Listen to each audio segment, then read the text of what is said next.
On a scorching July day in 1324, the most powerful economic force the medieval world had ever seen rolled into Cairo. Imagine witnessing a caravan so massive, so laden with wealth, that it would reshape the global economy for over a decade with a single visit. This wasn't just any traveller. This was Mansa Musa, and he was about to prove that one man could literally crash the price of gold across 3 continents. You've probably heard whispers about the richest people in history. Names like Rockefeller, Carnegie, maybe even today's tech billionaires. But here's what most people don't realize. There was a West African emperor whose wealth was so incomprehensible that modern economists can barely calculate it. We're talking about a fortune that would make Elon Musk look like he's collecting spare change. In this video, I'm going to reveal the true scale of Mansa Musa's empire, walk you through the legendary pilgrimage that announced his wealth to the world, and show you exactly how one man's generosity created an economic crisis that lasted 12 years. But first, let me give you some perspective on just how mind-blowingly rich this guy actually was. Contemporary estimates put Mansa Musa's wealth at around $400 billion in today's money. To put that in perspective, that's more than Elon Musk and Jeff Bezos combined. But here's the kicker. Unlike today's billionaires whose wealth is tied up in stocks and companies, Mansa Musa controlled actual, physical gold. Mountains of it. The Mali Empire under his rule controlled nearly half of the old world's gold production. Think about that for a second. Half of all the gold being mined and traded across Africa, the Middle East, and parts of Europe was flowing through territories he controlled. His gold fields in regions like Bambouk and Bure were producing over a ton of gold annually.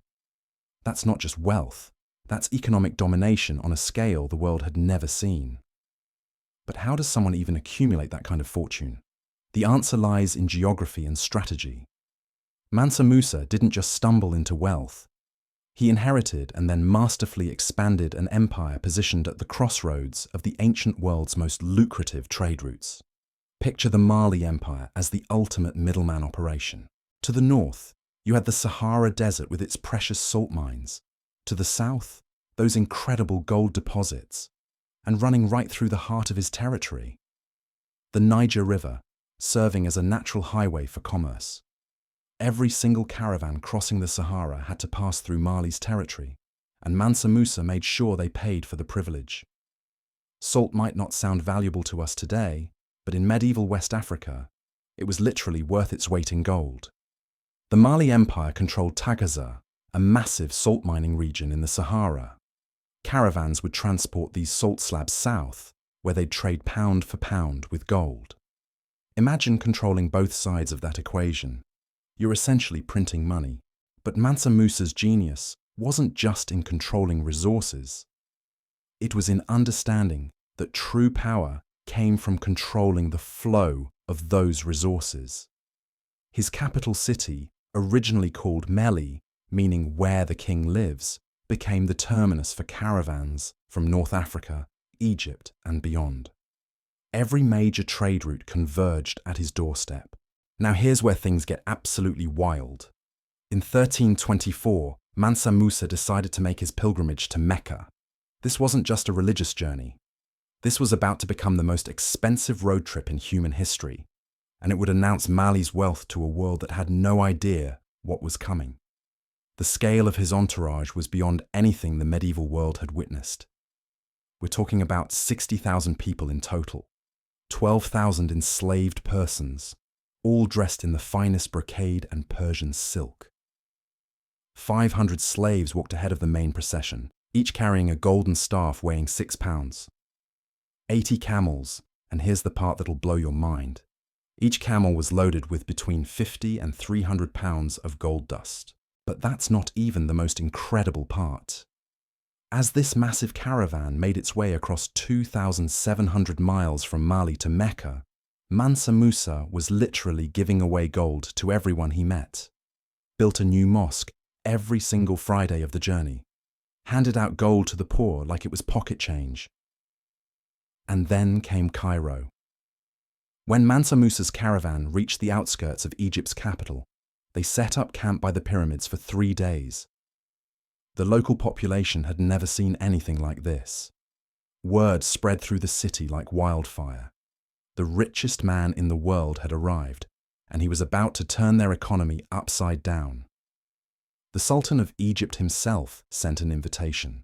This wasn't just diplomatic courtesy. This was recognition that someone with unimaginable power had entered his territory. Mansa Musa didn't just accept the invitation, he sent a gift ahead of his arrival.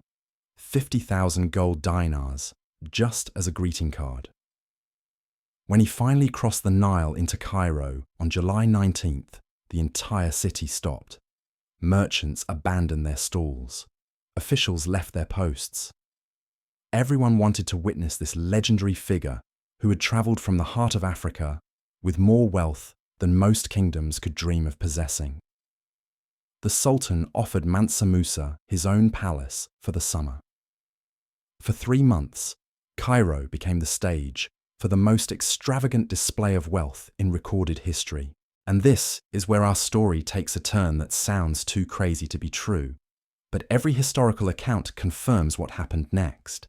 Mansa Musa started giving away gold like a man who had lost his mind. Except he hadn't lost his mind. He was operating from a completely different understanding of wealth than anyone else on the planet.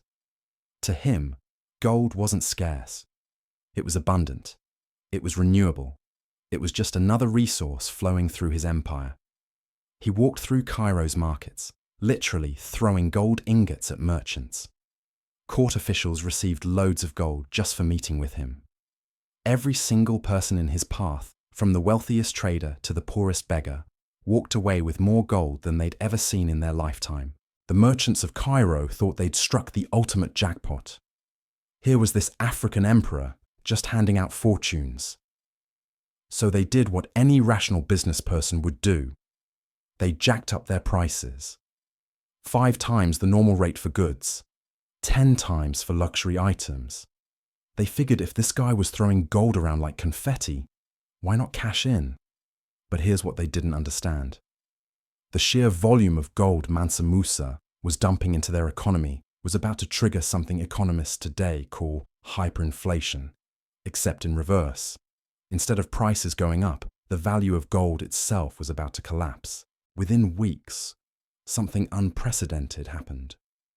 Gold, the most stable store of value in the medieval world, started losing worth fast. We're talking about a 25% drop in value across the entire Egyptian economy. Traders who had been accepting gold at premium rates suddenly found themselves holding metal that was worth a fraction of what they'd paid for goods. This wasn't just affecting Cairo. The ripple effects spread across the entire Mediterranean trade network. Merchants in Venice started getting reports that Egyptian gold was flooding the market. Traders in Granada found their carefully calculated exchange rates completely worthless. The entire North African economy was reeling from one man's 3-month shopping spree. But here's where Mansa Musa proved he wasn't just incredibly wealthy, he was also incredibly smart. When he realized what his generosity had done to Cairo's economy, he decided to fix it. And his solution was as audacious as everything else he'd done. So what happened to Mansa Musa after his legendary pilgrimage? He borrowed back every single piece of gold he'd given away, plus interest, in one massive transaction. The economy stabilized, then crashed again when he left. One man had single-handedly manipulated the global gold market twice in 6 months. That's the kind of wealth that transcends money. It's economic power on a scale we've never seen since, and probably never will again.